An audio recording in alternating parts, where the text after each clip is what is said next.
Hi, this is Shantan. I'm from A4 Academics, and today I'm going to talk about something that is very relevant in case of presentation. Today we are talking about how to deliver your content effectively. Now, whenever you are thinking about delivering your content on a stage, there are two options. First, you can do it spontaneously. Second, you can do it by planning ahead. So let's talk about if you have decided to give a presentation spontaneously. You have three options that would be helpful for you if you choose. First is have an outline. If you make an outline beforehand, before just coming onto the stage, it would be helpful for you. So there is a simple method that you can use, that is state your point, explain your point, give an example, and restate your point. This is the first thing that you can do. The second thing you can do is frame your talk as full circle. This is another method you can use when you are giving a presentation spontaneously. Imagine that you are giving a talk and you are starting a full circle and you need to end the presentation when you will come onto the same stage. Think like this, visualize it, and then give a presentation. So how would you do that?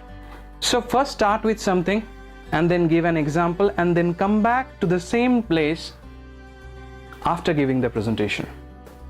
The third option you can use when you decide to speak spontaneously is ask questions. You can ask so many questions instead of thinking about the presentation.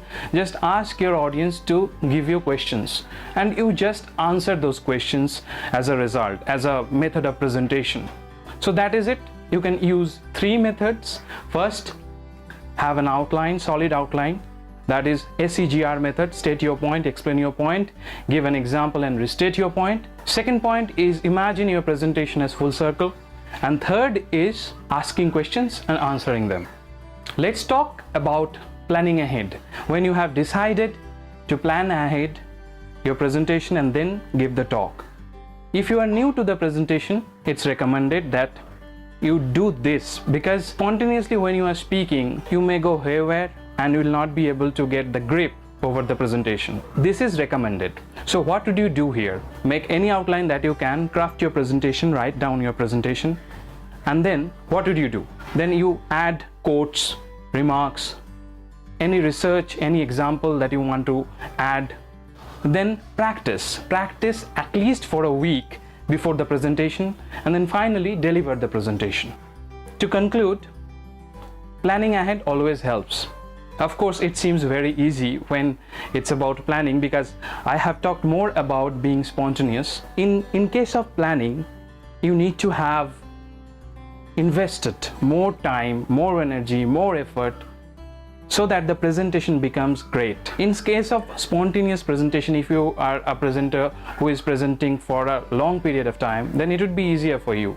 But if you are a new presenter, then it's better to plan ahead and then give your presentation. Hope this has been helpful to you, and we'll see you around in the next video.